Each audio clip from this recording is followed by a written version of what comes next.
Sejam bem-vindos a mais um episódio do podcast do Manual do Homem Moderno, o seu melhor amigo na internet. Para quem não me conhece, meu nome é Edson Castro, jornalista e apresentador. E hoje eu tô acompanhado aqui da melhor amiga da sua paz interior, Monja Coen, certo? Ai, certo. Coen Roshi, é isso que fala assim? Roshi é um título, quer dizer, então... velha, antiga mestra. Mestra Coen, não vou chamar de velha aqui, eu não tenho, minha mãe me ensinou educação. É uma monja zen budista brasileira, fundadora da comunidade zen budista Zendô Brasil. Missionária oficial da tradição Sotoshu, com sede no Japão. Já foi jornalista do Jornal da Tarde, O Globo e agora São Paulo. Já formou mais de 300 discípulos, monges, monjas, leigos e leigas. Faz palestra pelo Brasil afora e tem uma dezena de livros publicados. Hoje temos aqui 2 deles. E hoje vamos falar um pouquinho aqui sobre zen, budismo, paz interior e tudo mais. Tudo bom, Monja? Como que você tá? Tudo bem. Trouxemos você no dia mais estressante da história de São Paulo. Esse trânsito trevoso que tá acontecendo por aí. Então nada melhor do que ter a sua companhia aqui pra gente poder ficar em paz. Antes da gente continuar aqui, quero deixar nossos recados de sempre para você curtir esse episódio, se está assistindo no YouTube, se estiver ouvindo nas plataformas Spotify e Apple, deixar a sua avaliação. No Spotify tem 3 pontinhos, você avalia. Na plataforma Apple também tem o mesmo tipo de avaliação. No Spotify tem a graça, né, que a nossa produtora maravilhosa, Débora, deixa aí sempre uma interação, uma pergunta, um questionário para vocês responderem. E a pergunta do dia, Débora, já vou deixar aqui, ó. O que tira a sua paz? E o que devolve a sua paz? Deixa pra gente nos comentários que eu fiquei curioso de saber. E não vale ser o Corinthians, Vasco ou Santos, porque essa resposta é a mais fácil, né? Então vamos deixar a interação legal. E compartilha com seus amigos e amigas, que sempre ajuda muito a gente quando você compartilha esse episódio daqui. Eu tenho uma pesquisa aqui, um dado, que é o da OMS, que ela aponta que hoje o Brasil é o país com o maior número de pessoas ansiosas do mundo. São 9,3% da população é ansiosa.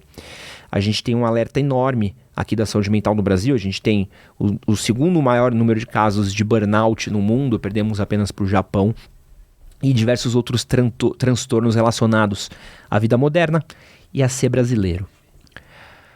Como acalmar a nossa mente em tempos tão complicados, onde a saúde mental parece ser aí uma coisa tão rara? Bom, eu acho que a saúde mental agora, ela está em questão mesmo, porque nós estamos percebendo um pouco mais de nós mesmos. A gente está percebendo quando tem o burnout, que está ficando exausto, fica nervoso, fica ansioso, fica bravo, porque está exigindo de si mais do que pode dar. E a gente esquece que é importante também ficar sem fazer nada. Tem momentos do dia que é importante não fazer nada.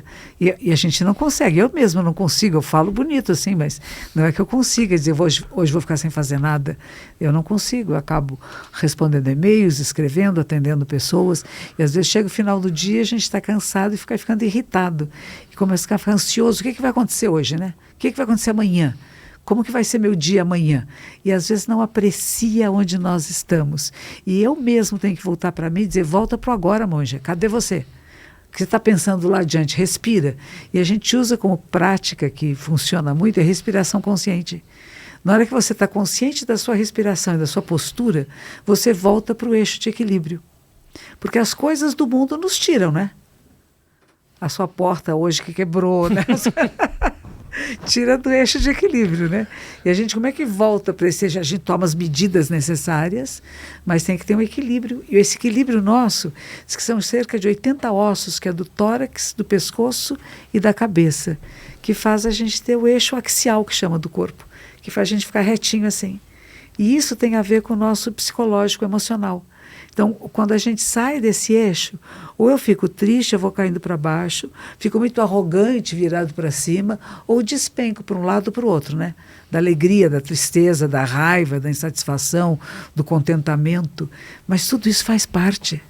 E quando a gente percebe que tudo isso faz parte, que eu não tenho que lutar contra, e que eu posso ter burnout, que está ok, que eu posso ter depressão, está ok, que eu posso ter ansiedade, que é ok também. Eu não preciso tomar remédio para curar isso. Eu preciso perceber o que está acontecendo comigo e usar isso de forma positiva. Em vez de lutar contra, não posso sentir isso, não. O que eu estou sentindo é da minha natureza, a natureza humana. E como é que eu lido com ela? Então, o que eu faço é respiração consciente. Você inspira e solta devagar. E entra no eixo. E você acha que a gente tá querendo demais, talvez, da nossa rotina? Porque eu gosto muito de pensar em relação ao passado. Então, eu morei na mesma casa que minha mãe morou quando eu era mais nova, que minha avó morou quando eu era mais nova, e que a avó da minha mãe, a mãe da minha avó moraram. Então a gente tá na 4ª geração da família, talvez 5ª no mesmo lugar. E eu fico pensando como era o estilo de vida deles. Eu penso que o meu avô, o estilo de vida dele era acordar, abrir a venda, esperar vir os clientes. Os clientes às vezes vinham, às vezes não. Fechar a venda, jantar com minha avó, ver se os filhos voltaram bem da escola, e a coisa era mais tranquila, acredito eu. E hoje não, hoje eu vejo que a gente acorda, aí tem o WhatsApp, aí tem o Telegram, aí tem o noticiário, aí tem a política internacional, é a Ucrânia, e a mensagem do WhatsApp, e o trabalho não desliga, o celular tá o tempo todo avisando pra gente que o mundo tá acontecendo lá fora. Então, será que a gente tá exigindo demais da gente, ou talvez de um limite que a gente consiga acompanhar de coisas? Estamos exigindo mais, mas nós somos seres dessa era. Nós não somos o seu avô. Nós não estamos na época do seu avô, nós estamos em 1800. Nós estamos aqui no ano 2023 e nós nascemos e estamos preparados para lidar com isso. Agora, temos que saber equilibrar. É, de novo, é o eixo de equilíbrio. A gente sai do equilíbrio, há muita solicitação e, de repente, eu quero atender a todas as solicitações e fico exausta. Ou então não vou atender nenhuma e fico me sentindo péssima. Estou fora do mercado, ninguém fala comigo, esqueceram de mim. E é uma coisa muito triste se sentir inútil, que é uma coisa grave, né? A inutilidade para nós humanos é medonho, que às vezes fazem com os idosos. Fica lá no cantinho, fica lá sentado, vai rezar, vai bordar, vai descansar, vovó. Vai descansar nada, vem para cá, vem fazer as coisas conosco, né? Vem pensar junto, vem conversar. Eu acho importante isso. Ontem foi o dia do Estatuto do Idoso, né? Parece que foi o Lula que assinou isso, sei lá quantos anos atrás. Estava vendo na televisão, falei que interessante. Por quê? Porque não há muito respeito e muita consideração pelo idoso, né? Parece que só a juventude é boa. Você fala de ter convivido com o seu avô e com sua avó, com todo mundo, não é diferente? A gente tem essa relação de afeto e de respeito, porque tem histórias que nos contam de realidades que nós não vivemos. Mas se não fossem essas realidades, nós não estaríamos nessa nossa de agora. Meu avô me dizia, um dia vão vender água nos bares, nas vendas. A gente fala, imagine, vô, que absurdo, né? E hoje vende cigarro, copinho d'água, não vende? Falando nisso, nós vamos tomar nosso golinho. Lembrando de ficar hidratado, né? Acho que eu ouvi uma vez uma frase que eu acho muito bonita, né? Que a gente vive para sempre na lembrança dos outros, né? Sim. Então é como a gente mantém essa memória viva, né? Como é que a gente lembra essas histórias, a gente vai ser dessa convivência. E é um pouco desse... Você falou um pouco de velhice, é uma coisa que eu tenho pensado bastante, né? A gente tem essa gentrofobia, né? Acho que é gentrofobia o nome da palavra, não lembro direito, que é você ter esse preconceito com o que é velho é ruim. Então a gente tem números de que pessoas mais velhas têm mais dificuldade de se adentrar no mercado de trabalho, às vezes até mesmo você pensar o que é produzido de cultura, mídia, voltado para o público mais velho, ele é bem mais reduzido.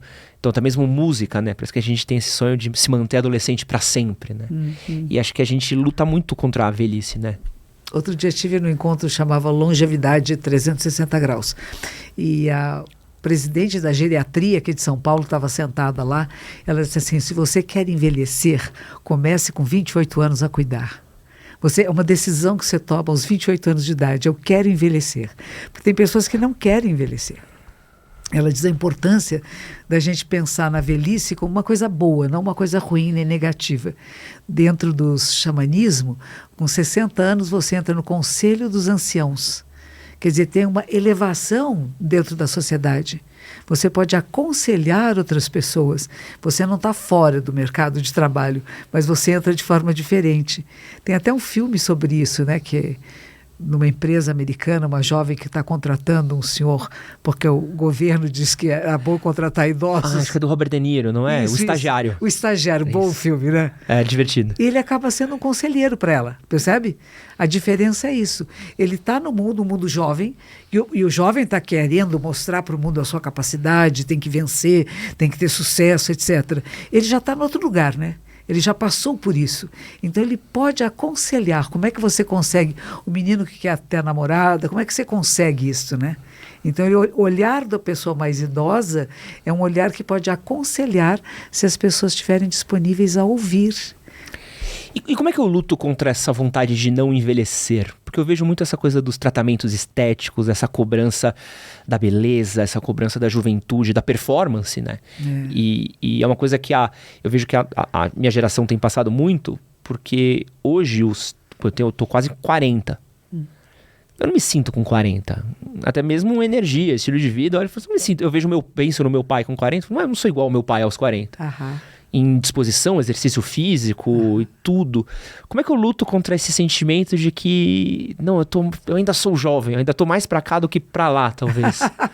Mas está mesmo, né? É porque houve uma mudança muito grande. É interessante, quando eu fiz 60 anos, eu tinha com 59, no dia anterior do meu aniversário, eu fui ao aeroporto pegar um avião. Fiquei na fila comum. No dia que eu fiz 60 anos, fui pegar um avião de novo, e a moça disse assim, parecia que acendeu uma luz aqui, a senhora ficar naquela fila. Eu falei, epa, como é que ela sabe? Muito bem, fiquei contente, tem uma fila especial para mim, estou alegre.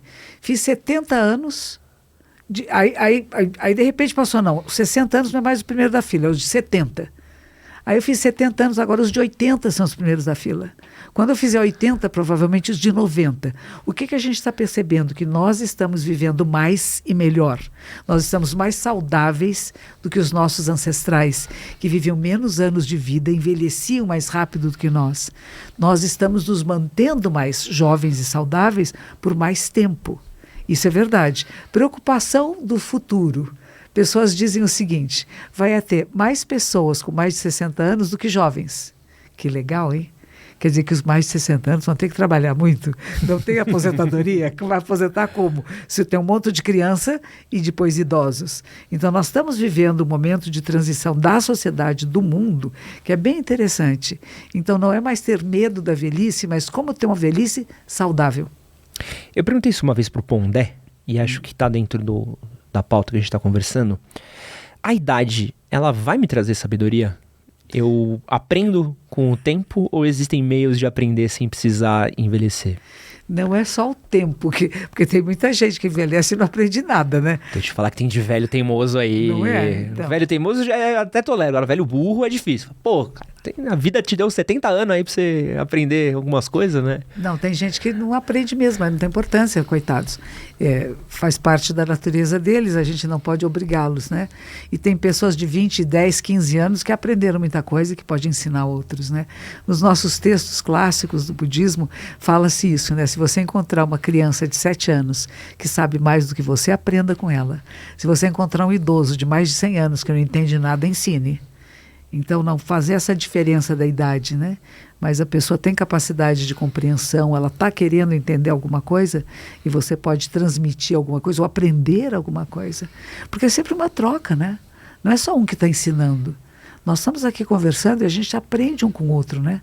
É uma via de mão dupla, não é só eu, porque eu sou mais velha, porque eu sou monja, que eu vou te ensinar. Eu posso te contar algumas coisas da tradição que eu tenho seguido há mais de 40 anos, então eu tenho mais afinidade com as coisas dessa tradição espiritual.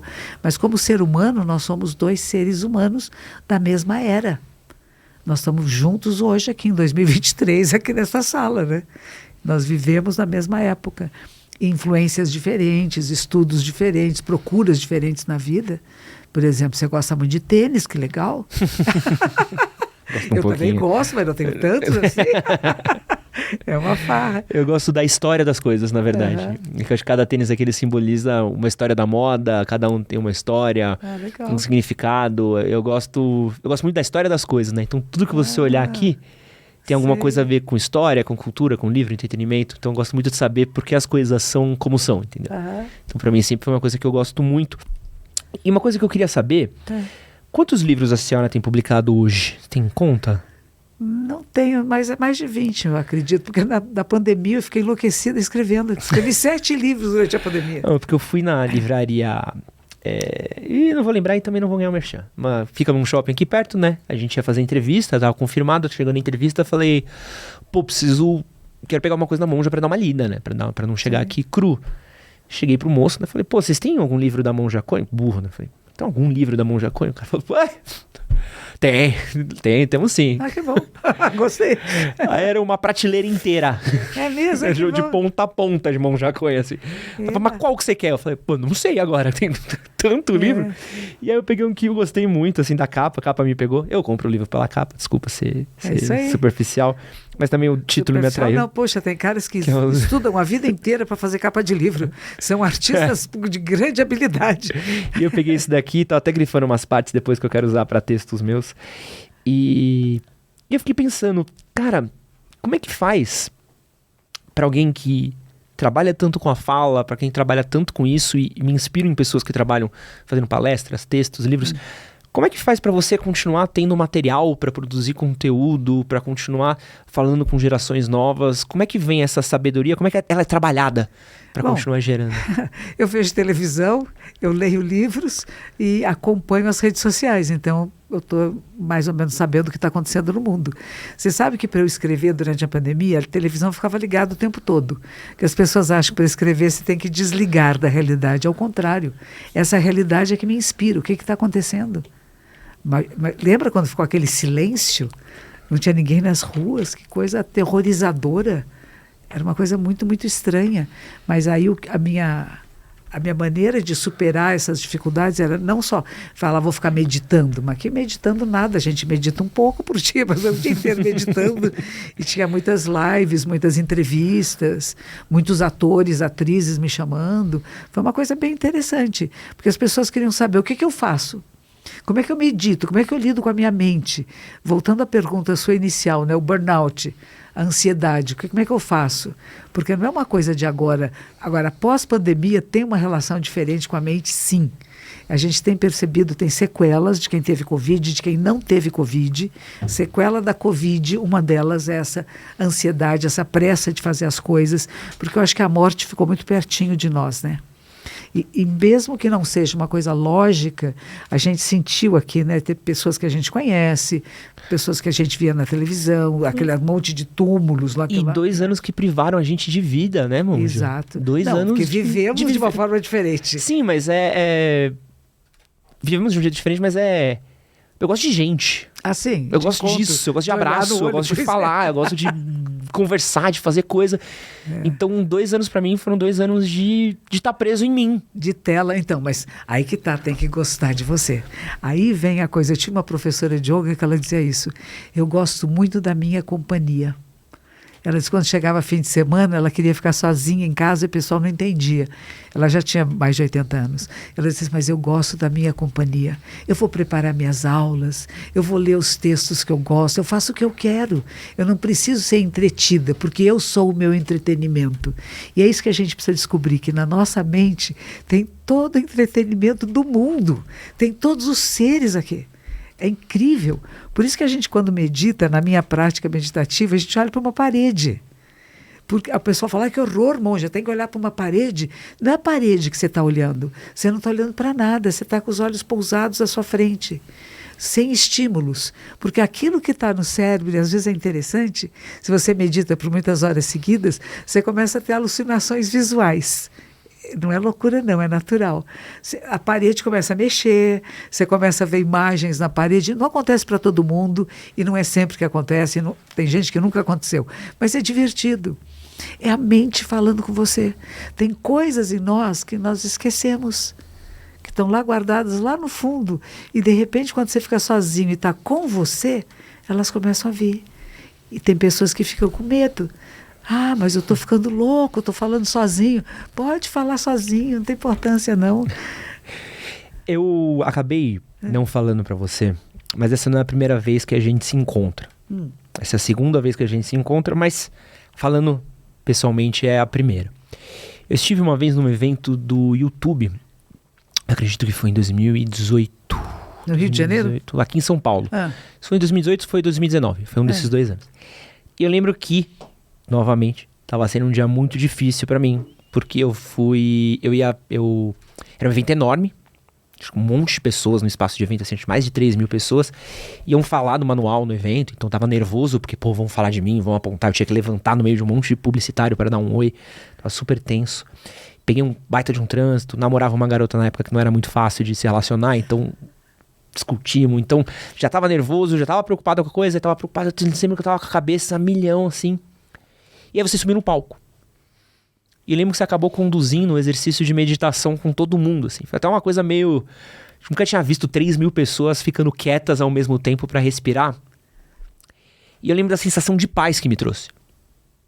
De eu olhar e falar, cara, que loucura que minha cabeça tava num polo vibrante e do nada eu consegui dar um rebate, assim. Parece que eu consegui tirar aquela carga de eletricidade estática ao redor da minha vida. Isso foi uma meditação? Como é que é esse exercício de meditação e como é que eu pratico essa meditação no meu dia a dia? Então, ela começa com a postura física. A gente tem que encontrar uma postura que seja confortável, mas não confortável demais, para não dormir. Então, sentado numa cadeira, os pés firmes no chão, e a gente faz a conexão das terra com o céu. É o nosso corpo que faz. Os ombros ficam para trás e para baixo, você abre o diafragma, que vai facilitar o quê? A respiração. Quanto melhor você oxigenar seu corpo, mais brilhante fica seu cérebro. A coisa é bem simples como essa. Porque se eu fico só pensando e brigando, eu vou diminuindo a capacidade de oxigenação do cérebro. Então o que a gente vai trabalhar é oxigênio. Oxigênio no cérebro. Então a gente senta, alinha a coluna vertebral e começa a respirar conscientemente. Percebe o ar entrando e saindo das narinas. Há uma diferença de temperatura.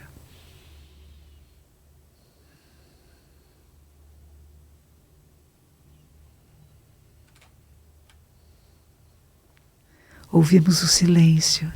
Aqui nessa sala, que é protegida para som. E com headphone, nossa, é o paraíso. É o paraíso, de verdade. Porque a nossa mente, naturalmente, ela se aquieta. É como se pusesse num copo, se a gente tivesse jogado um pouco de sal, açúcar no copo e mexesse, a água fica turva. Mas se você deixar a água quietinha, o açúcar vai ficar embaixo, decanta, e ela fica cristalina em cima de novo. Isso é a nossa mente. Com muitos estímulos, a briga com a namorada, a preocupação, vou ter que aparecer, nossa, são pessoas importantes para mim, eu quero dar uma boa impressão. Tudo isso nos causa um tumulto interno.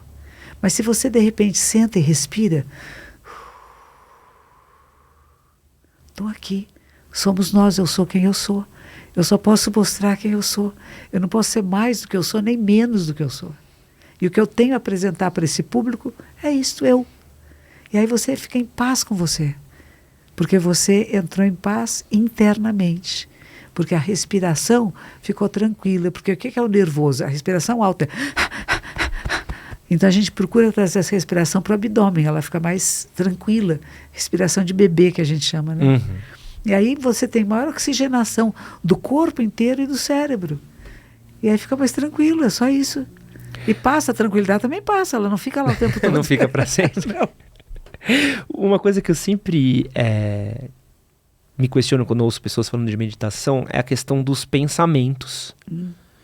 Que estava até assistindo um vídeo de, acho que uma monja que foi, não sei se é treinada ou trabalha com você e tal, falando da respiração e ia falando um pouco da presença de pensamentos. Então era um exercício que ele propunha ter um exercício de respiração e cada vez que viesse um pensamento intrusivo, zerava a respiração para poder voltar nessa progressão. E aí eu tentei acompanhar, fiquei desesperado, que eu falei, eu não consigo parar de pensar. Porque eu tô pensando o tempo todo. E como é que eu luto com o pensamento? O que é um pensamento? Como é que eu não me deixo contaminar por pensamento se eu tô pensando o tempo todo? Posso perguntar para a senhora como é que é esse conceito aplicado na prática da meditação? A mente é incessante e luminosa. Então meditar não é morte encefálica.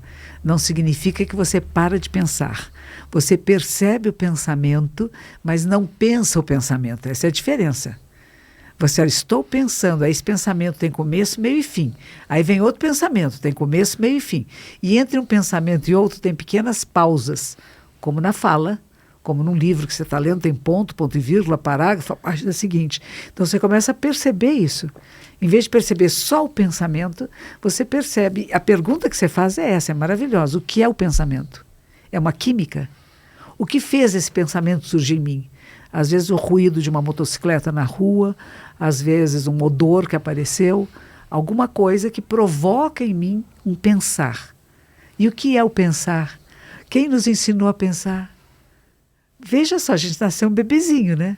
E a gente começou a falar e a pensar com pessoas que nos criaram, que deram apoio na nossa infância. Depois a gente foi para a escola, a gente foi ler mangá, a gente foi ler livros, foi ver programas, filmes, e a gente começou a mudar a nossa maneira de pensar. E ela não é fixa nem permanente. O pensamento não é fixo nem permanente, porque não há dois momentos iguais na nossa vida. Nós somos a vida do planeta Terra. Nós estamos grudados aqui nesse planeta, pela força da gravidade. Ele está girando, nós estamos girando junto. É tão devagar que você não percebe. Mas cada instante é único. Não dá para voltar. Deixa eu voltar um pouco antes de eu chegar aqui. Não dá para voltar. Nós estamos juntos girando e nos transformando o tempo todo.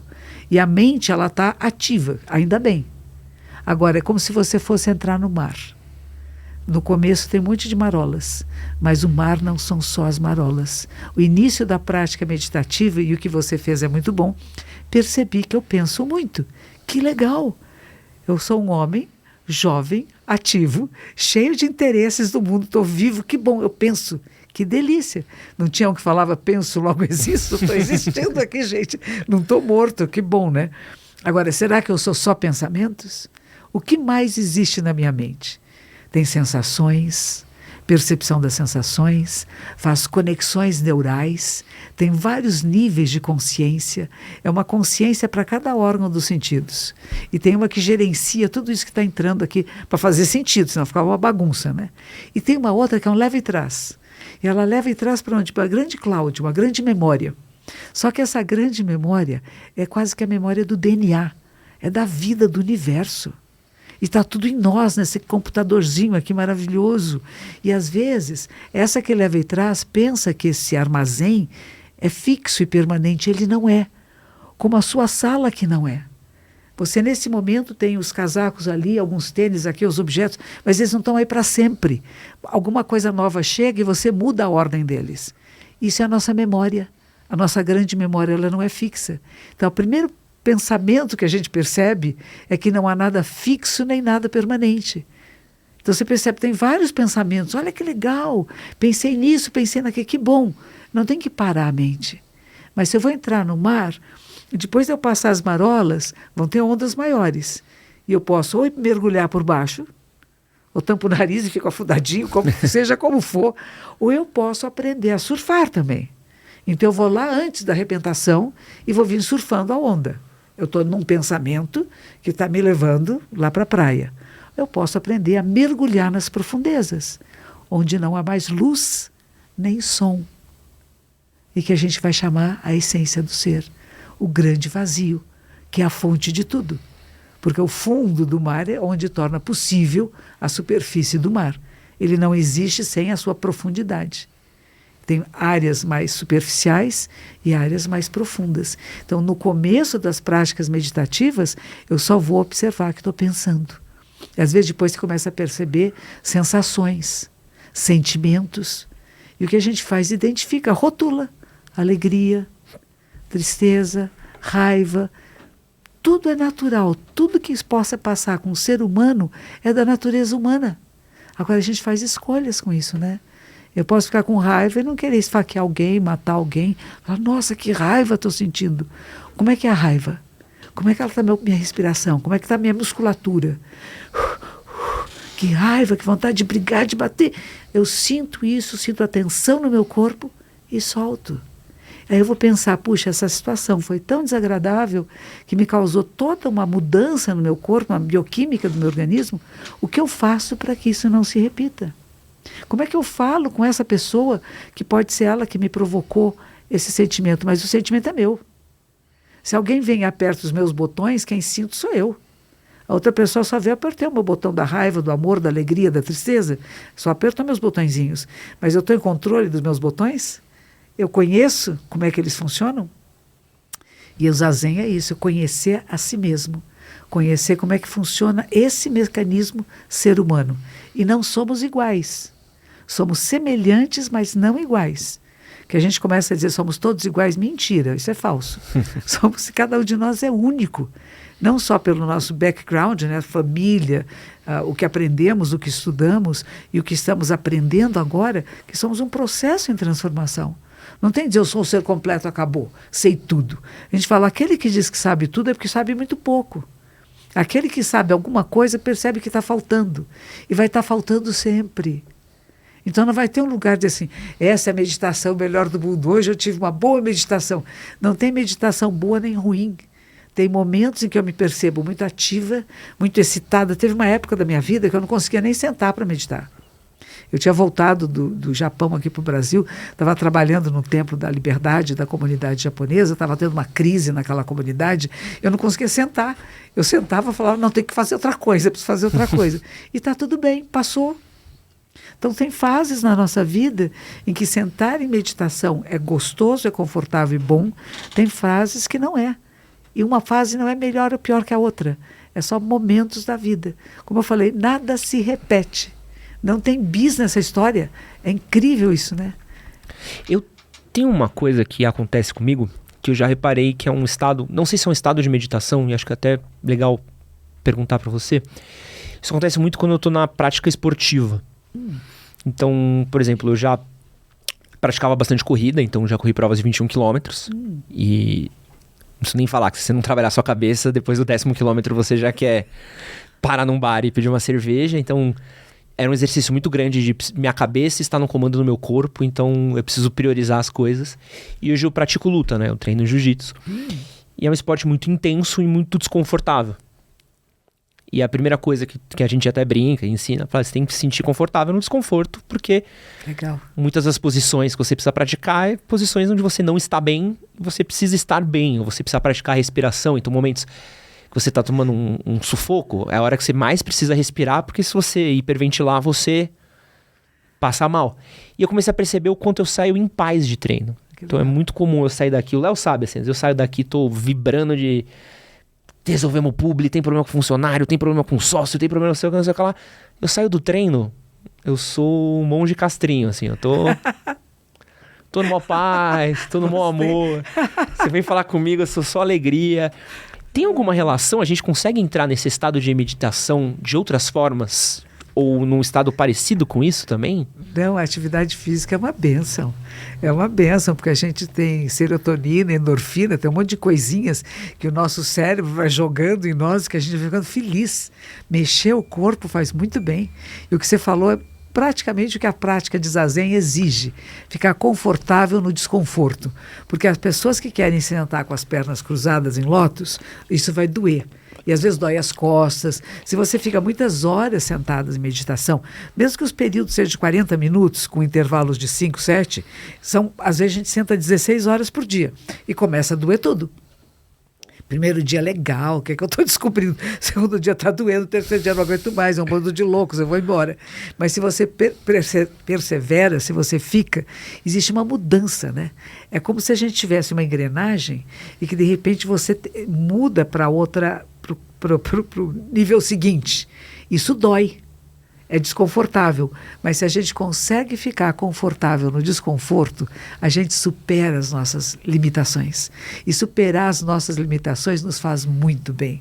Mas que bonito, faz jiu-jitsu. Tem que aprender a cair também, não tem? Tem. Então, cai e levanta. Não fica lá no chão. E é o mesmo do emocional. Às vezes a gente cai nos nossos processos emocionais, nas nossas relações, nas nossas expectativas do mundo e da vida, a gente cai. Só que aí a gente levanta. E o que você falou, não pode hiperventilar. É isso aí. A respiração é uma chave de ouro. Eles usam no Instituto do Coração para pessoas cardíacas. Todo mundo sabe disso. Se você conseguir... Você não controla o batimento cardíaco, mas você controla, sim, através da respiração consciente. Você percebe, nossa, estou muito ofegante, peraí, deixa eu respirar mais devagar. E eu saio da pressão que eu estava. E eu levanto. E eu me recupero. Se eu tiver medo, eu já perdi, né? Na hora que eu vou entrar numa luta, no mundo, na vida, e achar que eu estou com medo, será que eu vou conseguir? Já não conseguiu, já perdeu. Mas o que será que vai acontecer? Eba! Essa pessoa vai ser difícil de lutar com ela. Eba! Que divertido, né? Em vez de dizer que horror, vou morrer, vai me esmagar. É curioso, né? Porque acho que quem não entende, não entende. É muito louco. É que nem corrida. Ah, vou correr. Minha namorada odeia correr. Fala, amor, corri 15 quilômetros. Mas 15 quilômetros? Quanto tempo foi? Ah, sei lá, 1h30. Ela falou, 1h30 correndo. Legal, me diverti, é divertido. Mas você fica pensando no quê em 1h30? Sei lá, em tudo, em nada, em... E de repente para de pensar, não é isso? Tem uma hora que eu vejo, tô meia hora correndo, nem parei, tava só correndo. Tem uma hora que você tá só... É muito engraçado que você desliga. Acho que a corrida foi uma coisa mais próxima que eu acho que eu cheguei da meditação, de olhar e falar assim, eu estou ativo, porque eu tô pensando no tempo da minha corrida, dos meus pés, na rua, eu corro na rua, então vou pra direita, vou pra esquerda, mas ao mesmo tempo às vezes eu não tô pensando em nada. É presença pura que eu chamo. Presença pura é isso. Isso é um estado que a gente chama de samadhi, que é um estado de não separação. Não estou separado do meu corpo, do asfalto, do tênis, da rua, da minha respiração. Está tudo junto, eu estou junto. E todas que está à minha volta sou eu. Não tem uma coisa separada, não é um cenário que está passando. É a minha vida que eu estou em contato com tudo isso. É muito lindo. Eu corria 5 quilômetros, era o máximo que eu fazia. Mas era divertido. Correr é legal. Tem uma coisa que eu adoro no budismo, que também é uma coisa que sempre que eu leio sobre Zen budismo, é uma frase que me pega. Que é essa questão do sofrimento ser opcional. Como é que eu faço pra não sofrer se dói tanto? A dor é uma coisa. Não. Aí tá duas coisas diferentes. Dor é uma coisa. A gente fala, por exemplo, imagine que você leve uma flechada. Isso é um psiquiatra lá do Rio Grande do Sul que dá essa expressão, eu adoro isso. Você levar uma flechada, tá! Aí você vai fazer o quê? Você vai tirar a flecha, ver se não está envenenado, vai curar. Mas em vez disso, o que a gente faz? Fica enfiando mais flecha em cima. Ai, como eu sofro, como ninguém gosta de mim, como eu sou infeliz, na minha vida não dá nada certo. Que isso? Já doeu bastante.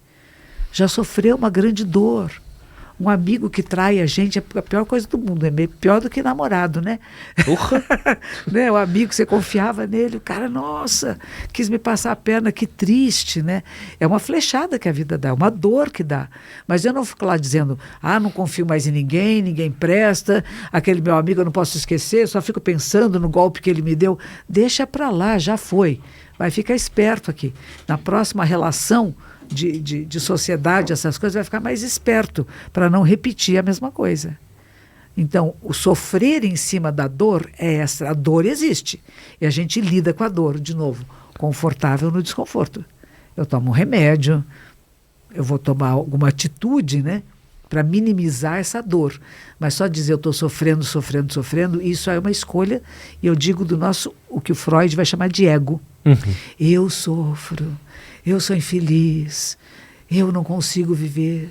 O que é isso tudo? É o ego, é o euzinho. Mas até essas fases da vida, elas podem ser uma alavanca de libertação. Quando você percebe que o eu é não eu, que não tem o eu fixo. A ideia que nós criamos de quem somos é uma ideia. Porque a gente não é só isso, a gente é mais do que isso. Então tem momentos, eu quero isso, se eu tiver isso eu vou ser feliz, eu perdi isso, eu fiquei infeliz. Não, eu perdi isso, eu ganhei outra coisa. Eu ganhei, ficou mais leve. Nossa, roubaram um tênis meu, puxa, tem lugar para mais um novo agora. Em vez de dizer que horror, roubaram meu tênis, como eu estou sofrendo. Nossa, doeu, era querido. Eu lembrava quando eu comprei ele, tão legal, alguém levou embora. Será que foi a monja? A gente vai olhar aí depois, não tem nada embaixo do hobby, tá? Só para avisar.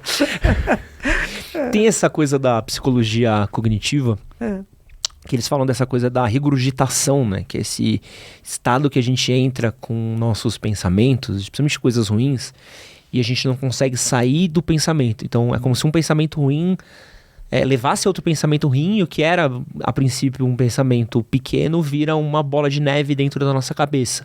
Vira um monstro. Então seria um pouco desse sofrer, desse não sofrer a partir da dor, certo? Isso, a dor existe, quer dizer, aquele primeiro pensamento que pode ter sido uma realidade, não só um pensamento, um encontro desagradável, alguma coisa que aconteceu e que nos incomodou, e a gente começar a pôr mais coisas em volta, né? E fazer uma superpotência de alguma coisa que era tão pequenina. Eu lembro que quando eu comecei a praticar meditação em Los Angeles, eu morava lá, eu trabalhava no Banco do Brasil. E era funcionária local. E eu cheguei no banco, precisava fazer uma colagem, pus um monte de papeizinhos assim na copiadora e tal. Na hora que eu ia apertar o botão, uma senhora entrou na sala, levantou, os papéis voaram e eu fiquei com raiva. Primeira vez na vida que eu percebi quando eu estava com raiva. Não era nem antes, nem depois. Era no momento exato. Eu falei, isso é raiva. E aí eu fiz, como é que está a minha respiração? Eu lembrei de um livrinho chamado Siddhartha, do Hermann Hesse, que é uma joinha. É um livro curtinho, que é um pouco da história de Buda, mas não é exatamente, em que ele dizia, nenhuma gota d'água passa 2 vezes no mesmo rio, no mesmo copo. São gotas diferentes. E lembrei de Sua Santidade, o Dalai Lama, disse assim, use esses momentos para a prática da paciência. Eu falei, olha que interessante. Isso eram 8 horas da manhã, eu trabalhava até as 4 da tarde. Eu falei, eu tenho mais 8 horas para colocar todos esses papeizinhos de novo na copiadora. Então, por que eu estou tão brava? Por que eu estou tão aflita? O que é essa raiva tão forte em mim? Eu reconheço a raiva, eu não fujo, não nego. Não vou dizer eu sou boazinha, não sinto raiva, não, estou furiosa. Mas eu não posso brigar com ela. E o que acontece se você não briga com a pessoa que você queria brigar? Você engole sapo. Engolir sapo é ficar com a raiva presa na garganta. O primeiro que aparece, você fala, seu tonto, bom dia por quê? Porque é bom dia. Né? Porque você está com raiva. Agora, se você trabalha essa emoção, ela não te controla. E a ideia é essa, que você seja senhor, senhora de si mesmo. Não tem nenhuma emoção te controlando. Quando a pessoa diz assim, eu sou livre e eu faço o que eu quero, quando eu quero, do jeito que eu quero, eu estou prisioneira dos meus desejos, apegos e aversões. Ser livre não é isto. Não é fazer o que eu quero, quando eu quero, do jeito que eu quero. O que é adequado nessa circunstância? É um pouquinho diferente, né? Eu tive uma situação que eu acho que eu me identifiquei muito com essa fala agora. Foi um dia desses dias daí que você tem. E que é desgraçado, que é o dia que pega, às vezes a gente, você fala, nossa, meu dia foi embora, assim. Então, sei lá, 2 da tarde eu já tava amargo. E lembro que eu tinha combinado de almoçar com minha namorada e fui amargo, almocei amargo. Ficamos ao longo de uma fila amargo, almocei amargo. O garçom deu uma puta dor de cabeça pra gente, fiquei mais amargo ainda. Então, a gente chegou em casa e ela já falou assim, meu, você parou o que você fez hoje? Eu falei, não, você tava um puta dia ruim. Aí a gente saiu pra almoçar, pra gente poder se distrair, relaxar. Só que você veio bravo com o que tinha acontecido antes, que não tem nada a ver com o almoço, que não tinha nada a ver comigo. Então, ao invés de você relaxar e aproveitar a tarde, você tava bravo com uma coisa que aconteceu de manhã, e agora a gente tá aqui conversando, provavelmente você vai voltar bravo com isso. Então, por causa de uma coisa que aconteceu até 2 da tarde, você perdeu até às 6, 7. Que bonita a sua namorada. Ah, minha namorada é muito Gostei bonita dela. mesmo. Ela tem que ser maravilhosa. Depois ela vai gostar de ver esse cortezinho daqui. Mas eu lembro que ela falou isso pra mim, mas me pegou muito. É isso aí. A gente fica carregando coisas pesadas e desnecessárias. Eu vou fazer uma palestra agora, sexta-feira, lá no Guarujá. E ela chama Desnude-se. Hã? Que é tira esses pesos de cima. Tira essas coisas. Tem um momento que é desagradável. É desagradável, não é dizer foi bom, foi ruim. Mas ficou lá. É que nem pessoas dizem, eu tenho um trauma de infância. Eu falei, que legal, tá na sua infância, não tá aqui, né? Por que você está carregando ele até agora? Deixa ele lá na infância. Quando a gente às vezes medita, a gente faz uma... É como se a gente tivesse uma revisão na nossa vida, sabe? Tem uns flashes de coisas de infância, bonitas e feias. Mas o que você faz? Se não tivesse sido como foi, eu não seria quem eu sou agora. Então, em vez de ficar reclamando, queria que fosse diferente, não. Tudo que já me aconteceu faz com que eu seja quem sou agora. E eu continuo me transformando. Estive falando com a minha superiora no Mosteiro, com 90 anos ela está agora, e ela disse assim, eu não faço ninguém se iluminar aqui, eu não desperto ninguém. São as pessoas que vêm aqui que me despertam. Elas me fazem, as noviças que chegam. Falei, olha que bonito. E é um texto clássico do budismo dizer isso. Se achar que você está avançando em direção ao despertar, à iluminação, à sabedoria, na verdade você não está. Quando você se deixa levar por tudo e você percebe que tudo está te mostrando o caminho. Tem gente que nos mostra como que a gente não deve ser. E tem outros que apontam, esse jeito é legal. E como é que eu lido com o amor? Amando. Porque é difícil, né? Porque talvez o primeiro sentimento que vem com o amor é o apego. E como é que eu posso não me apegar ou aproveitar sem me apegar? Como é que eu posso não sofrer quando eu perco? Você não perde nada. Primeiro que a gente não perde, né? Segundo, se você tem uma relação amorosa, ela é gostosa. E a gente não pode ter uma relação amorosa. Uma vez a senhora disse para mim, ai, eu arranjei um namorado, estou tão desesperada que vai terminar. Filha, não terminou ainda. É que nem você ter um doce gostoso na frente e diz assim, eu não vou comer o doce porque ele vai acabar. Mas tem gente que deixa o melhor pedaço pro final, você sabe. Vai mordendo pelo cantinho. Sim, assim. mas pode deixar o melhor pedaço pro final, mas vai comer o bolo inteiro, né? Vai comer o doce todo. E é prazeroso do começo ao meio ao fim. Então o amor não pode ser prazeroso do começo, meio ao fim. Se ele terminar, terminou e está tudo bem. Por que ele tem que ser eterno? Há pessoas que querem se amarrar eternamente com outra pessoa e se odeiam depois de alguns anos, né? E vivem na relação de ódio e não de amor verdadeiro. Então, o amor verdadeiro que eu chamo, ele é aquele que não está grudado e apegado. Se começou a ficar com muitos ciúmes é uma armadilha. Um pouquinho é bonitinho, mas se ele começou a te pegar, você vai perder essa relação. Porque é insuportável ver com uma pessoa ciumenta, que fica querendo controlar tudo, eu te controlo, você só pode falar comigo, você só pode se relacionar comigo. Que medo! Se eu gostei dessa pessoa do jeito que ela era, por que na relação eu quero que você transforme em outro ser humano? Então o amor não é apego, não. Apego é uma coisa diferente. Apego eu digo é como passar uma cola na mão, né? E eu pego, sei lá, esse copo d'água, eu gosto tanto dele, eu preciso tanto beber água, que eu estou com as duas mãos grudadinhas nele. E eu não consigo fazer mais nada. Porque eu fiquei aprisionada. Então, o apego é aquilo que nos aprisiona. E o amor deve ser liberdade, não prisão. Tanto para você, como para a pessoa amada, e vice-versa. E como é que eu faço? Porque acho que talvez uma coisa que a gente recebe muito aqui, já falamos bastante, trouxemos até um maravilhoso Marcos Lacerda aqui para conversar, é sobre essa dor do fim. Porque, até mesmo você sabendo, eu vi muito... A gente teve alguns... Essa semana foi a semana dos términos aqui, né? Então a gente teve desde a Luísa Sonza com Chico Moedas até Sandy, Ana Castela. Parece que todo mundo resolveu terminar junto, assim. Tipo, ó, amigo do colégio, sabe? Termina um bonde e vai junto. E aí eu fiquei pensando muito nisso, né? Porque teve términos diferentes, né? Teve desde o término mais difícil, você descobriu uma traição, até um término mais acordado, né? Da Sandy, do Flávio Júnior. Da Sandy e o Lucas, né? Que a Sandy e o Júnior terminaram faz tempo. Deles terminaram, as coisas perceberem que viraram amigos e tal, mas ainda tem um pouco dessa dor, que seja eterno enquanto dure, até que a morte o separe, lidar com esse término. A gente cria umas fantasias sobre a realidade, né? A gente conta uma pessoa bonita, agradável, você acha que vai ficar com ela a vida inteira e às vezes não, porque nós podemos ir caminhando e as nossas rotas podem ir se separando. Mas como é que a gente faz isso com beleza, com graça, com arte? Não com ódio, com rancor, com briga. Tem um casal que eu conheço, 30 anos casados. Na hora da separação, o homem começou a brigar pelo talher na casa da mulher, dizendo que ele ganhava mais do que ela, que ele tinha direito de ficar com mais talheres. Eu falei, tá maluco, né? Quer dizer, ele teve uma relação de desafeto com ela e a coisa é tão grave que ele não percebe isto. Ele está brigando pelo sofá, pelo talher, ele que foi embora. Então tem umas coisas assim que a gente fala, é um distúrbio isso, né? Tá desequilibrado, não está no ponto de equilíbrio. Porque a gente sabe que tudo começa, termina. Isso é frase de Buda quando ele está morrendo. Tudo que tem começo, meio e fim. A nossa relação amorosa pode ter começo, meio e fim. Ou ela se transmuta. Porque de anos em anos nós vamos mudando a relação. O afeto continua, mas o tipo de afeto e de relação vai se transformando. Se eu não sou capaz, e se o casal não é capaz de manter esse vínculo de afeto mais profundo do que seja só a sexualidade e as relações mais íntimas, aquilo se dissolve, né? Se não sabe criar outra maneira de estar junto, né? Ou se começa a se interessar por outras pessoas, né? Porque ficou monótono. E por que ficou monótono? Não é só um lado que torna monótona a relação, são os dois lados, né?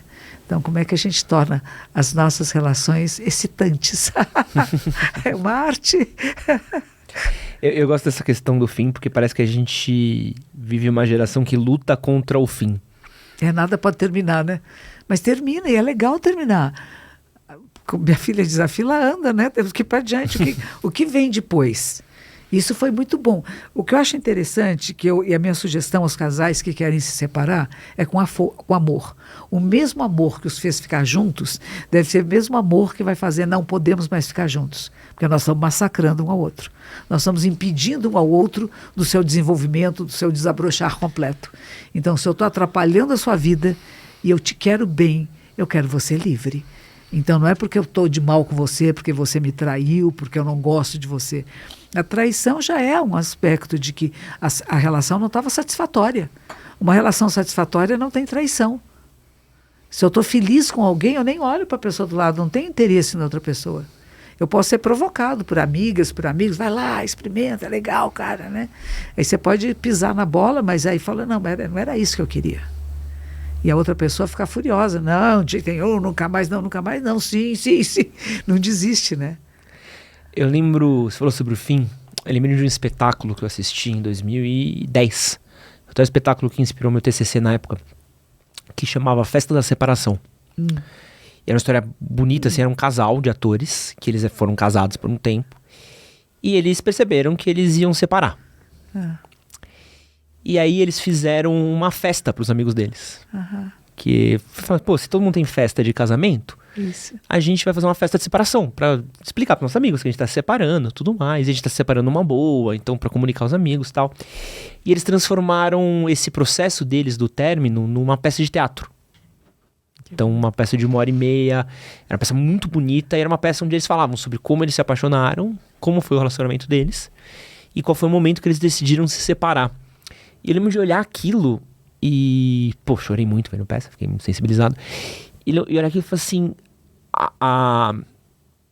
talvez o estoicismo, talvez a maturidade emocional, talvez o pé no chão de você conseguir encarar uma coisa que a gente não quer que deixe sério na nossa mão, a gente prefere ficar junto pelos filhos, a gente prefere brigar numa relação, a gente prefere insistir, mas poder encarar, tipo, terminou. E parece que eu lembro de assistir, tava com uma namorada na época, a gente foi com uns amigos, mas gente louca, né, que fez uma festa de separação. Não, acho que louco é a gente, sabe? Acho que o louco é nós. De não querer largar o osso, né? Tá horrível, tá ruim, mas eu fiz esse compromisso, eu não solto. Não, mas tá se destruindo a si mesmo e ao outro, né? Então a gente, quando começa a perceber que a relação não está muito boa, ou a gente faz terapia, a gente tenta várias possibilidades, e se vê que não está dando, separar com ternura. Eu me casei várias vezes, e as últimas vezes foi com ternura que me separei. Eu falei, nossa, por que eu não soube disso antes? Antes era sempre briga, a culpa é sua, ele que era ruim, os homens não prestam. Eu tinha sempre essa coisa. Quando eu comecei a praticar o Zen, eu falei, peraí, eu me casei várias vezes. E o processo foi sempre repetitivo, né? Começava muito bonito, um amor muito gostoso, depois começa a brigar, até que ninguém aguenta mais e separa. Eu falei, eu estou fazendo a mesma coisa? Eu mudo o personagem, são homens diferentes, mas sempre a relação comigo é a mesma. Quer dizer, a coisa sou eu. Eu falei, não vou me relacionar com mais ninguém, chega, já não consigo, não sei fazer isso. Eu trouxe aqui um dado que fala um pouco que os homens eles são mais vulneráveis à solidão do que as mulheres. Em 2017... a gente tem algumas pesquisas aqui do Ministério da Saúde que mostra que os homens tentaram atirar mais a vida que as mulheres. É um número muito maior de homens que tiram a própria vida. E dentre eles, a grande maioria estava solteiro, viúvo, divorciado. A gente também tem alguns outros dados sobre população de rua, que mostra que boa parte da população de rua do Brasil é composta por homens, e a grande maioria deles vai parar em situação de rua também por causa de separação, brigas com a família, pessoas que se mudaram para outras cidades. Como eu encaro a solidão, Monja? Pois é. A gente acha que está sozinho numa cidade de milhões de pessoas, né? A gente se sente sozinho mesmo estando em companhia. Por isso que é importante perceber que não estamos nunca sós. Não só estamos conosco, e como a gente começou a conversa hoje com toda a nossa ancestralidade que habita em nós, mas nem sempre é como eu gostaria que fosse. Por que tem muitos feminicídios? Por que muitos homens ficam furiosos se a mulher não quer mais se relacionar com eles? Quando a gente vai pensar como a estrutura do próprio casamento quer dizer, a menina... o pai leva a menina para a igreja. O menino foi levado na igreja pela mãe, né? E a mãe que nunca vai deixar de ser a mãe, a primeira mulher da vida dele, se a gente prestar atenção, né? E aí chega a nora. Vem a nora, que é sempre a segunda, né? E vem com o pai. O que o pai faz? Ele entrega a mulher para o menino. Como se a minha filha, que eu cuidava dela, agora é sua mulher e você vai cuidar. E ele assume que aquilo é propriedade dele. Esse teatro que a gente faz numa cena de casamento, ele é muito forte. Porque significa isso, um homem passa uma mulher para outro homem. E este homem assume que ele tem que ser homem, e ele vai ser o pai, ele vai ser o cuidador, ele tem que ser o provedor. E nem sempre é assim. Não é assim. Nós estamos falando do homem moderno. O homem moderno troca a fralda, cuida da criança, é pai e mãe ao mesmo tempo, não se importa, não acha vergonhoso chorar, não acha vergonhoso se emocionar. Porque os de antigamente não podiam fazer isso. Você imaginou que tristeza? Não poder ficar triste? Que desespero? E a gente está mudando essa posição. Na medida que muda a posição da mulher no mundo, muda a posição do homem no mundo. E essa mudança de posição, nós ainda estamos no meio do caminho. Não estamos todos completos, né? A solidão e sentir-se inútil é a pior coisa do mundo. Os homens que estão na rua, por quê? Porque se acham inúteis. Dentro da casa, da família, tinha uma mulher muito possessiva vivendo junto, uma mulher que só falava: você é insuficiente, você não presta, você não dá conta. E ele acreditou nisso, porque às vezes a gente acredita, né? A gente acredita nas pessoas que estão convivendo conosco e estão nos dizendo que a gente não serve para nada. E se você acha que não serve para nada, então vou embora. E vou embora para onde? Para o nada, porque eu sou nada. Então tem um trabalho aí bem interessante de resgate desse masculino, que é um masculino feminino junto. Não é questão de homossexualidade nem nada disso, mas dentro de nós habitam as duas energias, positivo e negativo. E se uma delas está mais forte que a outra, e as pessoas começam a dizer: você não presta, e a pessoa acredita nisso, não pode acreditar. Não, e às vezes não é nem alguém falando, né? A própria pessoa falando para si mesmo. Eu lembro que tem uma estatística que mostra que as principais taxas de idade de pessoas que tiram a própria vida são mais jovens, então normalmente na faixa da adolescência, e dos mais idosos. E a solidão é um dos principais motivos para isso. E eu imagino muito isso E eu vi, por exemplo, isso acontecer com meu avô, né? E meu avô, graças a Deus, depois que minha avó morreu, viveu por muitos anos ainda. Mas eu lembro da tristeza que era o meu avô. Depois que minha avó morreu, meus tios já tinham saído de casa, e era quase como se meu avô às vezes não tivesse propósito. Tanto que o único propósito da vida dele foi tocar o mercadinho até o último ano de vida dele, assim. Então eu tinha um propósito. E a gente falava pra ele: vô, vai viajar, pega o dinheiro da aposentadoria. Meu avô não precisava mais abrir o mercado já não dava mais dinheiro pra ele. Ele vivia da aposentadoria dele. Vô, por que você não pega a aposentadoria e vai viajar, e vai curtir, e vai, sei lá, se cuidar, e vai... Ele: não, porque quem vai abrir o mercadinho se eu não... Era a vida dele, o mercadinho. Aí que está uma coisa que a gente não entende, né? Os hábitos que nós criamos. E aquele hábito é o que dava sentido à vida dele, era abrir mercadinho, você vê? Sim. Não era pelo lucro. Era para uma atividade da qual ele estava programado a vida inteira, né? Quantos anos ele teve o mercadinho? 40, 50 anos de mercadinho? Como é que ele vai fechar o mercadinho? Então, só quando ele morrer mesmo. Porque ele criou esse hábito, né? E o mercadinho era o contato humano dele, era a relação humana. Ele conhecia a vida das pessoas que vinham até lá, sabia os gostos de quem vinha no mercadinho fazer compras. Era a novela dele, era o filme dele, era a viagem dele. E a gente de fora dizendo: não, vai fazer outra coisa. Mas é isso que me dá prazer, é isso que me mantém vivo. E a gente não acha que pelos meus valores, né? Se eu for viajar vai ser legal, mas vovô não quer viajar. Porque ele já está na viagem dele. A viagem dele é o mercadinho. E como é que eu consigo me conectar com pessoas quando eu acho que eu não me conecto com mais ninguém? Ou que eu me acho... Existe um caminho? Tem que fazer um esforço, não adianta. Se a gente começa a ficar muito trancada em casa, não quer sair de casa, a gente começa a entrar naquilo que chama de depressão, né? E a depressão é uma doença. Um primeiro momento, uma tristeza, não é depressão, não é doença. Uma antissocial, que você se torne um pouco antissocial, também não é doença. Mas se começar a perceber, está mais de 3 dias sem querer sair de casa, sem querer fazer nada, tem que pedir ajuda. Telefona para alguém que você conhece, alguém que você confia, procura um terapeuta, procura alguma forma de prática, procura um templo, uma igreja, uma religião, uma filosofia, procura alguma coisa, uma música, um tênis, procura alguma coisa.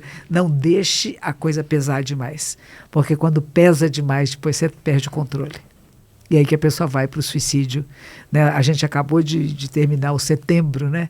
Eu tenho um amigo que é o Diógenes, é um bombeiro, um ser do bem, Diógenes Munhoz. Ele trabalha só com tentantes de suicídio. Ele diz assim, como é difícil você tirar a pessoa da ideia de querer se matar. Não é só pegar, não é você pôr uma escada, o cara quer se jogar, você vai lá e segura, isso não adianta nada. Você tem que convencer a pessoa que viver é melhor, que não deve se matar, que não tem razão pela qual se matar. Isso é um trabalho que pode levar horas, meses, semanas, e isso é importante a gente fazer. E a gente perceber em nós. Por isso que eu digo que a prática meditativa ajuda você a perceber em que emaranhado eu estou entrando. Estou entrando numa coisa que não é legal. Isso aqui está me levando, que nem você falou, um pensamento negativo, que chama outro negativo, e chama outro negativo. Eu falei, poxa, mas eu não vi o passarinho cantando? Eu não percebi a flor desabrochando? Eu não vi o sorriso naquela criança? Eu não estou percebendo as coisas da vida à minha volta? Eu ainda posso sentir odores, eu ouço, eu enxergo, que bonito. E sentir prazer na sua própria existência, nas coisas pequenas e simples do dia a dia. Filme lindo, chama-se. Como é que chama? Era precioso. A Felicidade nas Coisas Pequenas. É um filme do Butão. O filme butanês em inglês tem outro nome, é o bicho, o touro na sala de aula. É um menino que é um professor, o sonho dele é ir para a Austrália para tocar violão.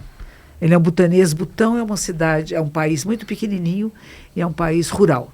Então ele nasce nesse país, todo mundo tem muita religião, tudo, ele está de headphone o tempo todo, só ouvindo música, tocando violão, e o sonho dele é sair de lá para ir para a Austrália.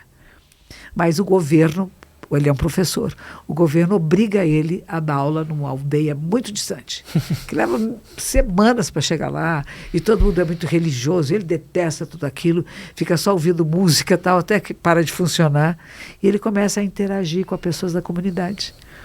E tem uma relação de amor e de afeto com uma moça de lá, eles não se tocam. Ela toca a grade de um lado de uma cerca, e ele toca a grade de outra cerca. E é de uma coisa, de uma intensidade amorosa tão bonita, porque é nas coisas pequenas, não é no agarrar, não é no pegar que a gente encontra prazer e satisfação. E o filme, eu vou contar até o fim, o filme termina com o menino tocando violão num bar na Austrália, onde todos estão conversando e ninguém o está ouvindo. Aquele sonho dele de ser um musicista, né? Ele era muito mais ouvido na aldeia, onde as crianças todas falavam, o professor chegou, o professor chegou. E tinha essa relação de afeto com essa jovem, que era só um toque numa cerca, um não encostou no outro. De uma beleza, de uma pureza, e isso somos nós. E nós temos que resgatar isso em nós. O prazer e a alegria nas pequenas coisas do dia a dia. Muitas das coisas que a gente está falando aqui, a gente está entrando aqui na nossa primeira hora de conversa, e uma coisa que eu tô me ligando, assim, toda hora que você fala, eu estalo sabe quando faz um estalar de dedos assim? Muitos dos tópicos que a gente tocou batem em muitos tópicos que eu já conversei com alguns amigos psicólogos, terapeutas, e muito disso do Zen budismo, né? De ver um pouco, muitos pontos em comum, assim. O quanto que essa parte da psicologia e do budismo, eles têm dessas intersecções, assim? Já foi algo que você percebeu ao longo dos seus estudos? Quando eu comecei a praticar em Los Angeles, na Califórnia, né? E a gente tinha um grupo de praticantes que a maior parte deles vinha da psicologia, das terapias. Que tinha porque o Zen e o budismo sempre trabalhou com a mente humana. Vamos entender o que somos nós, quem somos nós, e como que eu uso esse potencial desse ser humano, que escolhas eu faço para desenvolver o melhor do meu potencial, né? Então tinha muito a ver com isso. Eu nunca estudei psicologia, minha filha se formou em psicóloga e tem grupos de psicólogos que usam as partes do Zen, práticas de meditação, do Zen budismo nas terapias. A minha mãe, que era muito contra eu virar monja, ela só deixou eu virar monja quando ela leu um livro do Erich Fromm que chamava O Zen e a Psicanálise. E se o Erich Fromm, que era um autor que ela admirava muito, respeitava o Zen, ela passou a respeitar a minha decisão. Então tem umas pontes de ligação, sim, porque eu acho que o budismo, em geral, estuda desde o seu princípio a mente humana. Então é uma forma um pouco diferente. Eu não estudo para analisar a sua mente, mas eu analiso a minha mente. Eu não faço uma dissecação do corpo para ver em que áreas do corpo isso funciona, mas eu tenho que sentir que áreas estão ativadas em mim. Então é um trabalho de... Tem um menino que diz assim, a prática da meditação é um trabalho científico de autoconhecimento, mas de conhecer a mente, o ser humano. Então tenho essa ligação, sim, bem grande. E você trouxe aqui de presente maravilhoso, esse livro lindo aqui, é O Monge e o Touro. E aí, tava dando uma lida aqui no Domar o Touro. Essa foi a primeira parte que eu abri aqui, até num textinho que me pegou até um pouco. E eu trouxe até aqui para nossa pergunta, para nossa pauta aqui, uns dados sobre masculinidade que eu acho legal de falar. E sempre gosto de tocar nesse ponto, né? Porque os homens são maioria em mortes por acidente de trânsito. A gente é maioria em mortes por casos de violência. Somos maiorias que matam mulheres, que morrem. E tem uma coisa muito atrelada ao homem com a raiva. Com ódio, com esse sentimento de estar sempre bravo e tudo mais. Como é que eu domo essa minha raiva? Como é que eu seguro esse ímpeto, esse mal-estar com o mundo? Será que isso é o fato só de ser homem ou tem alguma a ver com a expectativa social e a educação que se dá para os meninos? Eu acho que é uma coisa importante de se pensar isso, né? Como é que as mães educam seus filhos? E que expectativas elas têm dos seus filhos? Que expectativa que as mulheres têm dos homens? Eles vão me proteger, eles têm que lutar por mim, eles vão para a guerra, eu não vou. Hoje já é diferente, as mulheres também vão para a guerra. As mulheres também lutam, as mulheres também têm raiva, as mulheres também matam. E as mulheres também se matam. E as mulheres também morrem de acidente. Mas era uma coisa que era mais dada aos meninos. Agora, tem alguma coisa de que arrisca-se mais por ser homem? Talvez sim.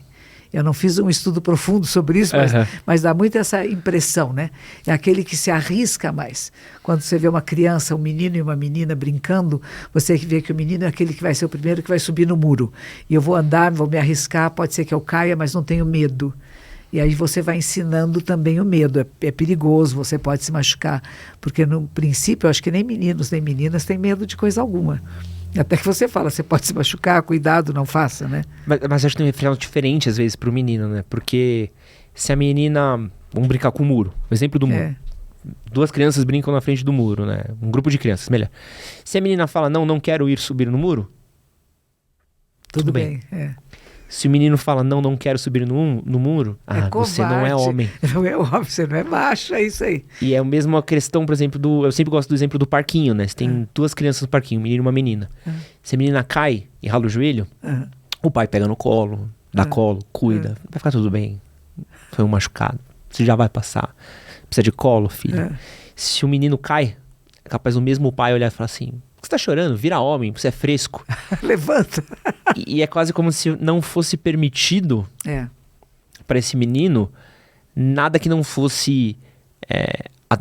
apenas não é permitido a dor, não é permitido o medo, não é permitido a fragilidade, não é permitido entender isso. Então, por isso que eu digo, é educacional. Não é só genético. Não é só porque nasceu homem que tem essas características, mas é uma expectativa da sociedade, do pai, do avô, que era assim. Então é uma coisa que tem sido passada de geração em geração. Você tem que ser um guerreiro, você não pode ter medo de nada, você não pode chorar, você não pode sentir nada, você pode matar, você sentir raiva, você pode, porque isso é bonito. Você é uma pessoa que fica indignada com as coisas erradas do mundo, então você vai lutar por elas para transformá-las, né? Quando na verdade a gente pode transformar de outra forma, né? Que não é com a violência. Mas são treinados à violência. Lembra os menininhos? Uma vez apareceu na televisão, acho que era do Al-Qaeda, não lembro, que tinha um menininho de 4 anos de idade que deram para ele um ursinho branco lindo para ele estraçalhar. Fizeram ele pegar uma faca, rasgar o ursinho inteirinho e ele foi amado e aprovado pela sua atitude de violência. Por isso que eu digo, é treinado em nós. A gente não nasce assim. E a gente vai receber uma educação que é estranguladora de sentimentos. Homem sente. O que é isso, homem não sente nada? Você que é homem, que me diga, não sente? Você estava me contando que foi ver a peça de teatro e chorou na peça. Falei, que bonito.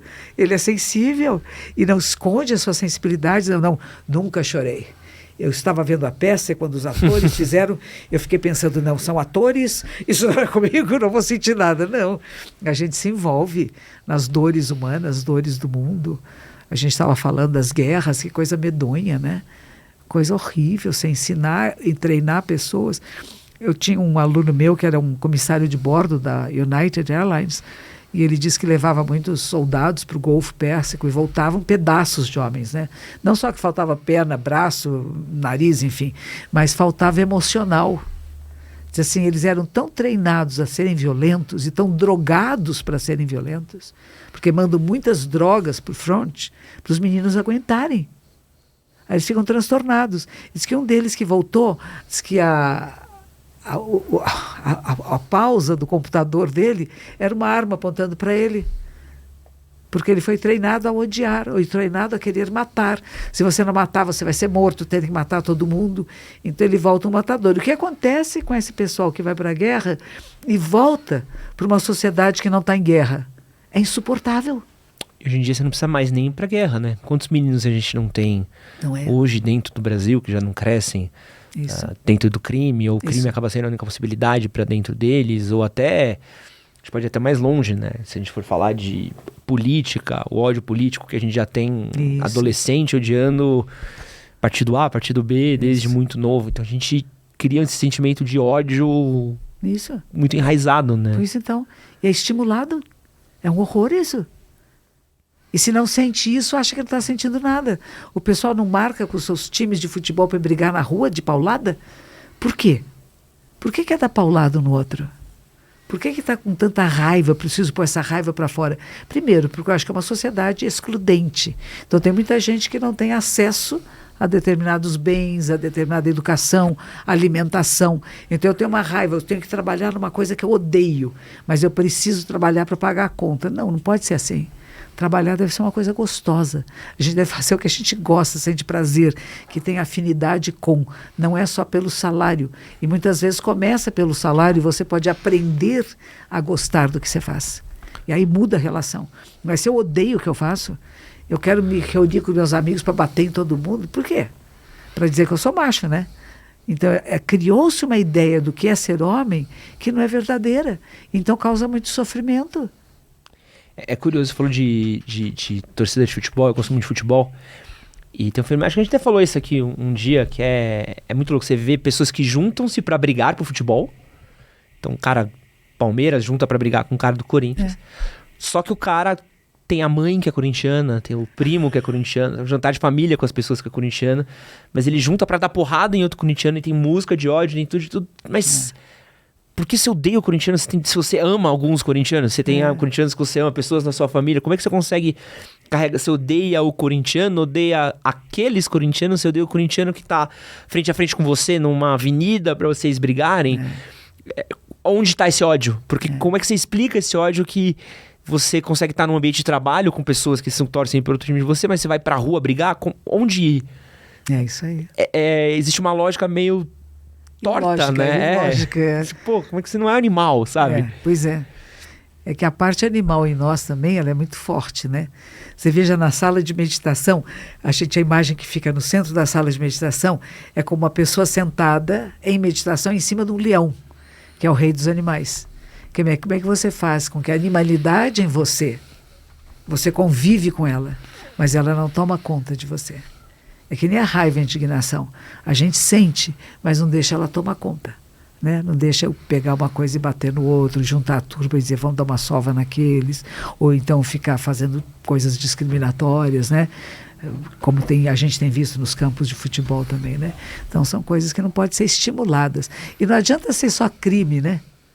Crime é uma coisa, como é que no processo educacional, é aí que eu falo a importância de educar crianças, educar seres humanos livres. Tem uma escola no Butantã, uma escola da prefeitura, Me convidaram para fazer uma fala lá e estava escrito assim na parede: aqui todos nós somos mestiços. E do lado dizia: todos nós temos necessidades especiais. Que bonito, né? Compreender que todos nós, seres humanos, temos necessidades especiais. É uma escola que acolhe todos. Ela não seleciona. Ah, você tem uma deficiência de cognição, você tem um problema. Não, todos são bem-vindos. E todos estamos misturados uns com os outros. Então, o que eu falo do despertar da mente humana, e que o Zen fala, Buda, que significa isso? Aquele que despertou. Despertar é perceber que você é toda a humanidade. Você está interligado a toda a humanidade, a todos os jogos, os partidos de futebol. Porque como é que você vai torcer para um partido, para um time, se não tiver outro time? E os jogadores que ficam mudando de camisa. O Pelé nunca mudou de camisa, né? O Pelé nunca foi embora, mas ele foi a última geração. Não, ele foi embora. Jogou no... Sim. Cosmos. Isso, foi no fim da carreira, né? Uhum. E a partir disso, os meninos começaram a mudar de camisa, de time. Mas ele era Santos e Brasil. A vida inteira dele, praticamente, só no fim da carreira. Mas hoje muda toda hora. Então, não tem mais esse que se chama amor à camisa. E os torcedores que não sabem no que se apegar, porque a gente precisa pertencer a uma tribo. Nós temos a necessidade de sentir pertencimento, isso faz parte da nossa natureza. Nós somos seres gregários. Então eu sou desse time. Por exemplo, o Abel Ferreira chegou, eu gostei muito do Abel. O Abel meditava lá em Portugal. Aí o pessoal dizia, monge, agora é palmeirense. Eu falei, não, porque eu era corintiana. Aí, não é mais corintiana, agora era palmeirense. Eu falei, não, eu nem era corintiana, nem era palmeirense. O Corinthians jogava em frente da minha casa e eu adorava. Eu torcia junto com aquela turma toda, era uma farra danada. Agora o Corinthians se construiu lá longe. Então eu não chego mais perto, não vejo mais os corintianos. Ficou distante para mim. Quem está perto de mim, mais perto de mim, é o Allianz Parque. E o Abel Ferreira, que escreveu um livro, que me deu o livro dele de presente, a editora deu, e a editora chamou o Abel para visitar lá em casa. Ele veio no templo, ele trouxe a mulher e as 2 filhas, fizeram zazen lá comigo, meditação. Eu falei, e o cara escreveu um código de ética. E de repente eu comecei a ver que aquele time daquele menino, ele é um jovem, deve ter sua idade, para aproximadamente 40 e poucos anos, não tem nem 50 anos, acho. E aquele jovem homem, atleta, começa a fazer um time e começa a ganhar. Por que o time dele ganha? Porque ele acolhe, ele reconhece o outro, ele não quer que o outro faça o que ele acha que o outro tem que fazer. Diz que tinha um jogador que queria fazer gol de bicicleta, chamado Rony, né? Uhum. E que o pessoal falava, não deixa ele fazer, ele está atrapalhando tudo. Deixa, se ele quer fazer, ele vai conseguir. Ele errou inúmeras vezes, depois acertou. Então, esse confiar no outro e saber lidar com a equipe não é coisa fácil. E esse carinha tem essa habilidade, não é o único, tem grandes treinadores no mundo todo. Mas eu conheci e vi, puxa, esse cara é legal. Dizer que eu sou palmeirense? Não sou palmeirense. Mas eu admiro um bom treinador e admiro uma boa equipe. Que você vê que quando entra em campo, um entra com cara de ganhador, outro com perdedor, já não é assim? Uhum. Parece que um já entra com aquela cara, não vai dar certo. Então perde. Quero só me atentar aqui. Já fugi do assunto. Não. Vamos ficar aqui no Abel Monja. Monja, o Abel precisava de uns 3, 4 dias com você. Só pra gente falar um pouquinho de raiva. Então... Que o menino tá bravo. Abel Ferreira, como é que você me vai na casa da monja, medita com a monja? E tá no... Quantos cartão amarelo? Já passou de 14 cartão amarelo. O técnico brasileiro com mais cartão amarelo e vermelho. E vermelho. E eu sou Palmeiras, viu? Ai, tá vendo? E Abel, espero que você fique aí por bastante tempo. Mas vamos controlar essa raiva, Abel. Porque tá... Respira, faz mal Abel. Pro coração. Respira, Abel. Medita aqui, ó. Isso aí, na hora de voltar a dar um chute em alguma coisa, respira, Abel, respira. A indignação é boa, sabe? O que eu falo que é legal, porque a equipe que trabalha com ele gosta que ele fique indignado. Os comentaristas de futebol adoram. Eles filmam mais o Abel do que o jogo. Porque ele virou uma grande estrela com isso, né? Porque apesar de toda essa raiva, ele tem paixão. E isso a gente não pode perder na vida. Não pode dizer, eu sei o que vai acontecer, eu não me importo. Se o juiz roubou, eu não me importo. Como não me importo? Fico bravo, xingo, grito, pulo. E eu acho que essa indignação dele, quando ele fala mente fria, coração quente, é isso. O coração está quente. Ele não pode jogar futebol e ser um técnico de futebol achando que está tudo bom. Se não está bom, eu vou me manifestar. E se não querem que eu me manifeste, querem me expulsar, me expulse, mas que eu me manifeste. Isso cria o quê? Liga com os jogadores, que são muito jovens e que são quentes que nem ele.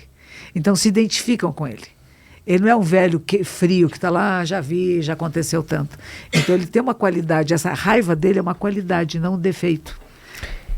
Se a senhora quiser ser Palmeiras, é muito nós, tá, monja? Te arranjo uma camisa fácil, tá? Até ganhei uma camisa. Aí, ó, que isso. Quando me desse, escrito Palmeiras, Monja Coen. Você não acredita? Isso, pô. É muito verdão. Chupa, Corinthians. E pra gente terminar, você falou aí de fogo, de amar uma coisa. Como é que eu encontro propósito na minha vida? Como é que eu defino o que é uma prioridade? Como é que eu defino qual que é a minha régua que eu vou medir minhas atitudes, meus atos, minhas intenções? Interessante, uma palavra que se usava muito nas palestras no Japão é régua, que fala em japonês, monosashi. Com o que você está medindo a vida e a realidade, né? Que régua é essa que você usa para dizer tenho propósito ou não tenho propósito? Este podcast que você faz, qual é o propósito desse podcast? Por que você criou esse movimento do homem moderno? Qual é a sua preocupação com os homens, você sendo homem? Isso é um propósito. Aí está o propósito que você está criando para a sua vida e para os outros homens e mulheres que estão ouvindo esse programa. Porque muitas vezes as mulheres é que estão educando os homens e estão educando errado. As mulheres estão se relacionando com o homem de maneira errônea, não reconhecendo essa sensibilidade, né? Como se forem seres insensíveis e não são, né? Então é uma coisa bonita. E os nossos propósitos não são os mesmos em diferentes etapas da vida. Criança, a gente tem um propósito de criança. Primeiro tem que aguentar aqueles adultos gigantescos, arrancar o dente com uma cordinha que doía, crescer dói, crescer não, a gente olha para trás e fala, era tão bom, não era bom, era difícil, a gente caía, se machucava, e muitas vezes meu pai era o contrário, né? Meu pai, uma vez estava brigando com um primo meu primo me bateu, eu vim enchendo, papai, ele me bateu, bate nele, falei, mas ele é maior do que eu, pega uma pedra. Se defenda, menina, não vem chorar para mim. Eu falei, ei, mamãe, não era assim. Estava só meu pai na cena, né? E ele me diz, vai lá e briga, né? Então, tem coisas que...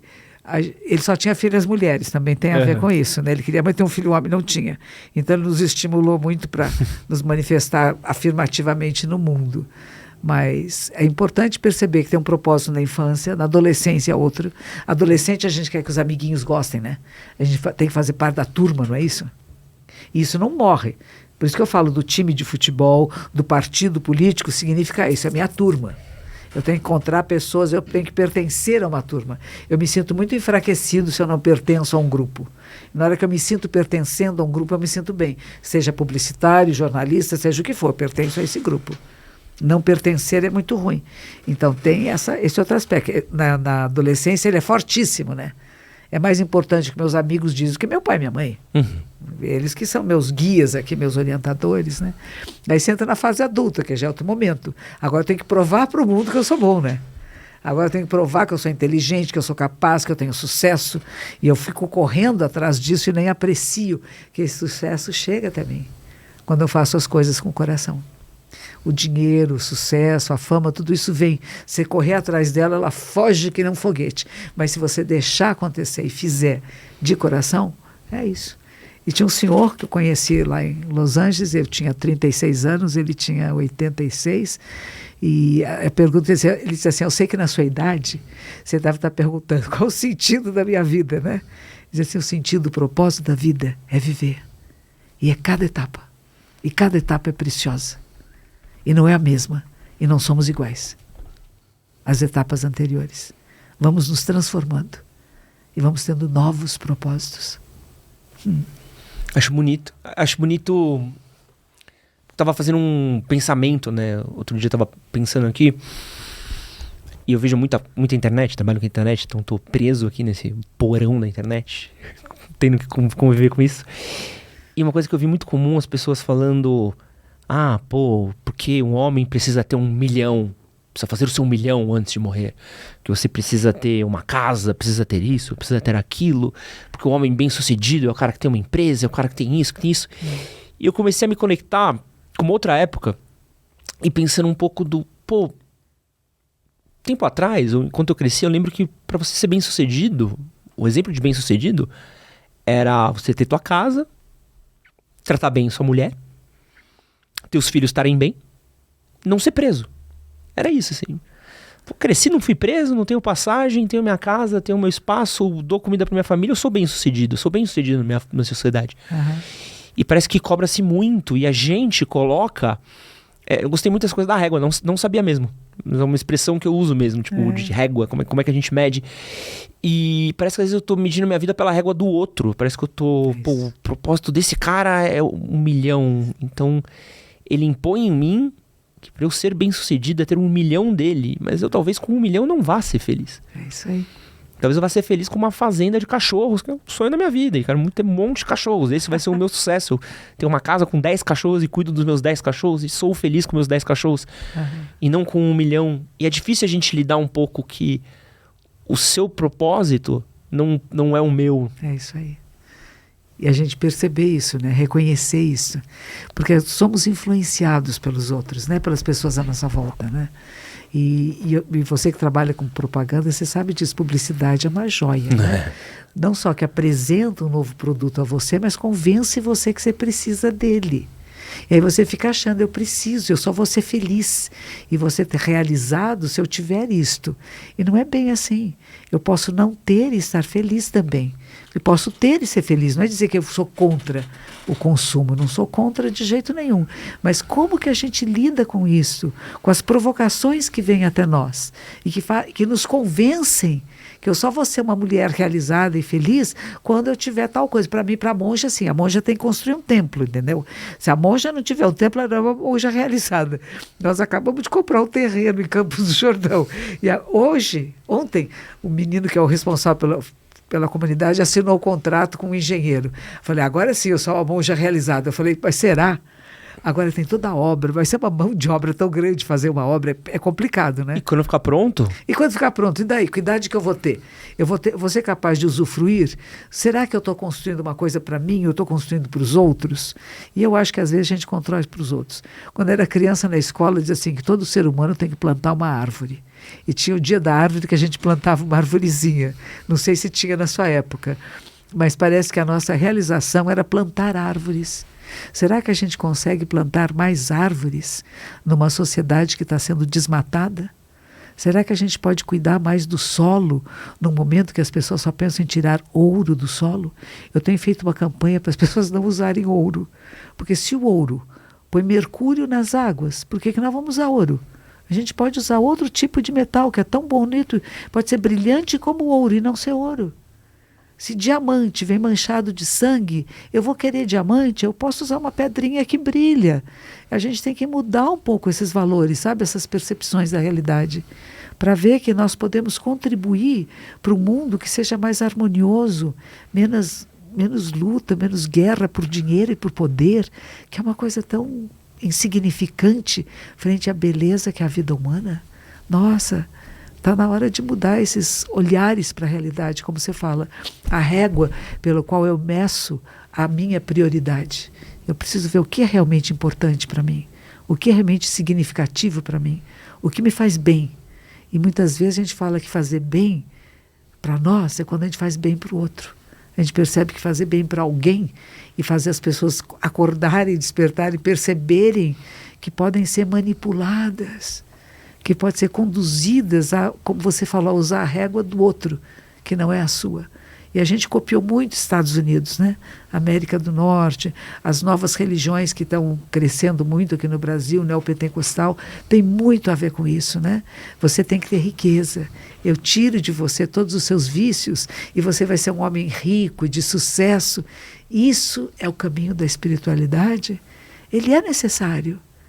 Mas se eles não começarem a se aprofundar mais nos ensinamentos de Jesus, nos aprofundar mais naquilo que está escrito nos evangelhos e viver isso na sua vida, vai ficar só na camadinha superficial daquelas coisas materiais que eu tenho e que me satisfaz temporariamente. porque eu não posso usá-las para sempre. Monja, para quem quiser acompanhar mais do seu trabalho, onde é que eles podem te encontrar hoje? Tem vários lugares. Põe Monja Coen que eles encontram nas redes sociais. Se você for na livraria e perguntar se tem livro da Monja Coen, eu aposto pra você que não vai faltar. Redes sociais também. Monja, muito obrigado. Obrigada. Um prazer gigantesco ter você aqui, uma experiência maravilhosa. E muito obrigado você que assistiu a gente até agora. Um grande beijo. Valeu.